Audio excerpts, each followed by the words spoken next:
Section 8 company registration में name approval के बाद सबसे इंपॉर्टेंट स्टेज होती है एमओए और एओए ड्राफ्टिंग्स। अगर ड्राफ्टिंग गलत हो गई तो एनजीओ चलाने में परेशानी आती है, साथ ही फ्यूचर में कंप्लायंस इश्यूज भी आ सकते हैं।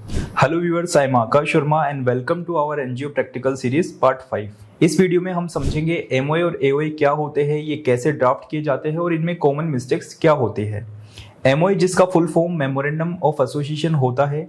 एमओए को एनजीओ का बायलॉज या डीड भी कहा जाता है, जिसमें लिखा होता है एनजीओ का क्लियर ऑब्जेक्टिव, आप किन क्षेत्रों में काम करेंगे, आपका एक्टिविटी पर्पस क्या है और आपकी कंपनी की लीगल बाउंड्री क्या होती है। सिंपल वर्ड्स में एनजीओ फ्यूचर में क्या करेगा क्या नहीं करेगा एमओए में तय होता है।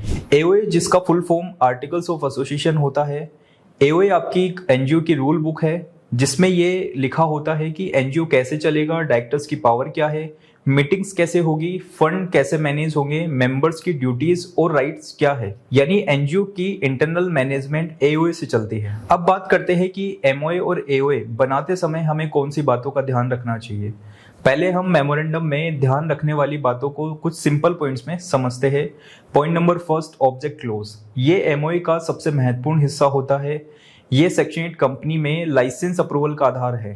इसमें आपका एनजीओ किस पर्पस के लिए बना है क्लियर और स्पेसिफिक लैंग्वेज में लिखा जाता है। कॉमन एनजीओ ऑब्जेक्ट्स होते हैं जैसे कि education and skill development, women's empowerment, rural health support, environment protection, old age और social welfare activities. Point number second, no profit distribution close in section 8 company. Section 8 company का सबसे बड़ा rule होता है कि प्रॉफिट मेंबर्स में divide नहीं हो सकता। इस रूल में ये लिखा होता है कि all income will be used only for charity, no members will receive any dividends और surplus fund will be used only for welfare. Next, AOA में ध्यान रखने वाले पॉइंट्स को समझते हैं। Point number first, membership rules. Members कैसे बनेंगे, उनकी रिस्पॉन्सिबिलिटीज क्या होगी, रिमूवल रूल्स कैसे होंगे और एडमिशन क्राइटेरियाज क्या होगा, इस पॉइंट में लिखा होता है। Point number second, board of directors rules, minimum maximum directors, directors की पावर, रोटेशन रूल्स और decision making method. Point number second, meetings rules. AOA में लिखा होता है बोर्ड मीटिंग कब होगी, एजीएम कैसे होगी, कोरम कितना होगा और इमरजेंसी डिसीजन कैसे लिए जाएंगे। Point number 4, finance end fund management rule, bank account operations, donation acceptance rules, CSR funding guidelines, transparency requirements. Section 8 company में ये बहुत जरूरी होते हैं क्योंकि डोनर्स क्रेडिबिलिटी देखते हैं, जो इस पॉइंट्स में क्लियरली लिखे होते हैं।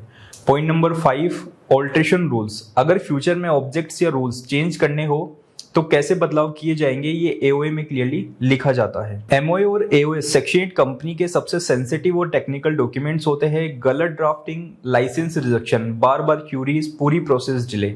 अगर आप चाहते हैं सही object drafting, CSR compatible MOA, complete AOA management rule, zero error MCA file, fast section 8 approval, तो अपनी एनजीओ रजिस्ट्रेशन वकील करो के साथ करवाए। हम स्टार्ट टू एंड पूरी प्रोसेस हैंडल करते हैं, डॉक्यूमेंट्स ड्राफ्टिंग, फाइलिंग्स, अप्रूवल, सब कुछ। नेक्स्ट वीडियो में हम कवर करेंगे salary rules in section 8 company और एक्सपेंसेस मैनेजमेंट। फॉलो करें वकील करो चैनल्स को और इस सीरीज को मिस न करें। वकील करो एनजीओ को लीगली स्ट्रॉन्ग बनाने का भरोसेमंद साथी।